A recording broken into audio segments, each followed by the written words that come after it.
আসসালামু আলাইকুম। আমি সৈয়দা মাহবুবা দিনা। আমি ঢাকা থেকে বলছি। আমি একজন উদ্যোক্তা এবং ট্রেনার। আমি চিকিৎসা ফাউন্ডেশন কর্তৃক আয়োজিত ২ মাস মেয়াদি একটি অনলাইন কোর্সে অংশগ্রহণ করেছি। এই কোর্সটি হচ্ছে পবিত্র কুমার স্যার পরিচালনা করেছেন এবং এই কোর্সের নাম হচ্ছে মন এবং মানসিক চাপ নিয়ন্ত্রণ। আমার রোল হচ্ছে 102531। আমি অ্যাংজাইটি ডিসঅর্ডার নিয়ে কিছু বলতে চাচ্ছি। তো এর আগে আমি বলতে চাচ্ছি আমাদের ক্লাস নিয়ে কিছু কথা। সেটা হচ্ছে পবিত্র কুমার স্যার হচ্ছে আমাদের খুব ভালো করে এই ক্লাসটি নিয়েছেন। স্যার ক্লাসে খুঁটিনাটি সব কিছু আমাদের খুব সুন্দরভাবে বুঝিয়ে দিয়েছেন।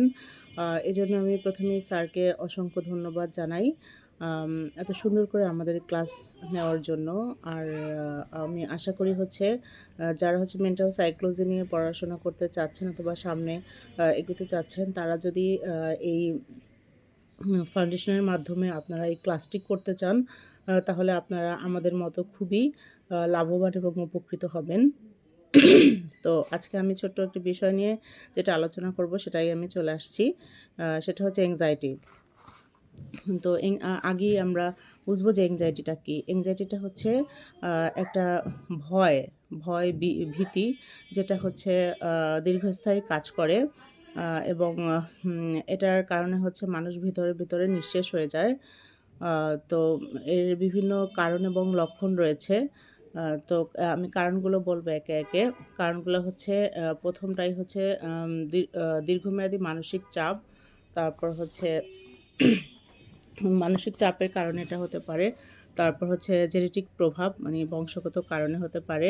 অতীতের কোনো ট্রমা বা ব্যর্থতা নিয়ে এই অ্যাংজাইটির কারণ হতে পারে। ভয়, ভীতি, তারপর হচ্ছে ঘুমের ঘাটতি, এসব কারণে হতে পারে। তারপর হচ্ছে এবার হচ্ছে আমি লক্ষণ বলবো। এর কী লক্ষণ দেখা যায়।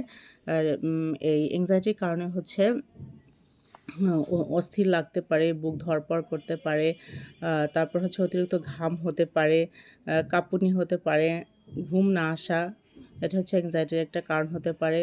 তারপর হচ্ছে ভবিষ্যৎ নিয়ে সবসময় হচ্ছে একটা ভয় এবং একটা নেতিবাচক চিন্তা আসতে পারে। তারপর হচ্ছে কনসেন্ট্রেশনের অভাব হতে পারে, অর্থাৎ মনোযোগহীনতা হতে পারে, যে কোনো কাজেই মনোযোগ বসছে না, সবসময় একটা ভয়, একটা আতঙ্ক কাজ করতে পারে। আর এবার আমরা আলোচনা করব এটার প্রকার নিয়ে। অ্যাংজাইটি হচ্ছে মোট 2 প্রকার। একটা হচ্ছে জেনারেল অ্যাংজাইটি আর একটা হচ্ছে সোশ্যাল অ্যাংজাইটি। এবার হচ্ছে আমরা অ্যাংজাইটির জটিলতা নিয়ে আলোচনা করব। মানে অ্যাংজাইটির কারণে কী জটিলতা ঘটতে পারে। অ্যাংজাইটির কারণে বিভিন্ন জটিলতা ঘটতে পারে। তার মধ্যে একটা হচ্ছে প্যানিক অ্যাটাক। যখন অতিরিক্ত ভয় অথবা ভীতি কাজ করে, তখন হঠাৎ করে প্যানিক অ্যাটাক হতে পারে এবং প্যানিক অ্যাটাকের কারণে মানুষের মৃত্যু পর্যন্তও হতে পারে। আইবিএসের প্রবলেম, মানে হজমের সমস্যা। দেখা যায় যে হজমের প্রবলেম হয়েছে, কিন্তু ডাক্তার দেখানো হয়েছে, বিভিন্ন ট্রিটমেন্ট করা হয়েছে, বাট তার মূল সমস্যাটাই ছিল হচ্ছে তার উদ্বেগ, দুশ্চিন্তা, এসব থেকেই তার হচ্ছে এই আইবিএসের প্রবলেমটা দেখা দিয়েছে। তারপর হচ্ছে সোশ্যাল অ্যাভয়েডনেস। অ্যাংজাইটির কারণে হচ্ছে সোশ্যাল অ্যাভয়েডনেস ঘটতে পারে। অর্থাৎ যে পেশেন্ট হচ্ছে অ্যাংজাইটি প্রবলেমে ভোগে, সে হচ্ছে সমাজের মানুষকে অ্যাভয়েড করে চলে।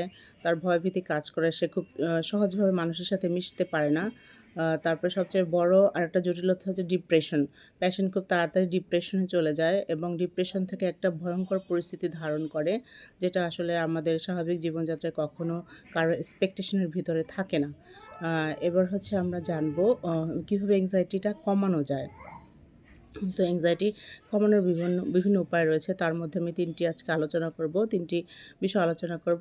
একটা হচ্ছে মেডিটেশনের মাধ্যমে হচ্ছে আমাদের মনকে শান্ত রাখা যায় এবং মন যখন শান্ত থাকে তখন হচ্ছে আমাদের ভয় ভীতি, দ্যাট মিনস অ্যাংজাইটিটাও কমে আসে। এরপরে হচ্ছে যোগা হচ্ছে এক ধরনের ব্যায়াম, শারীরিক ব্যায়াম। তো যখন আমরা যোগা করব তখন হচ্ছে যোগার মাধ্যমে আমাদের ব্লাড সার্কুলেশনটা ভালো আসবে। ব্লাড সার্কুলেশন ভালো হওয়ার কারণে হচ্ছে আমাদের মন ভালো থাকবে, ঘুম ভালো হবে। তো এটার মাধ্যমে আমরা আমাদের অ্যাংজাইটিটা কমিয়ে আনতে পারি। তারপর হচ্ছে ব্রেথিং এক্সারসাইজ। যখন হচ্ছে আমাদের এংজাইটি খুব বেশি কাজ করবে তখন হচ্ছে আমরা জোরে জোরে শ্বাস নিতে পারবো। এবং স্যার আমাদের ক্লাসে হচ্ছে 4-7-8 এর টেকনিক শিখিয়েছেন। তো এই টেকনিক অ্যাপ্লাই করে হচ্ছে আমরা ব্রিথিং এক্সারসাইজ করতে পারবো। তো এগুলাই হচ্ছে অ্যাকচুয়ালি মূল কারণ। এছাড়াও আরও অনেক কারণ রয়েছে। তো আমি আমার স্পিচ আজকে এখানেই শেষ করব। আর শেষবারের মতো স্যারকে আবারও ধন্যবাদ জানাই আমাদের সব কিছু এত সুন্দর করে বুঝিয়ে শেখানোর জন্য। তো সবাই ভালো থাকবেন। আসসালামু আলাইকুম।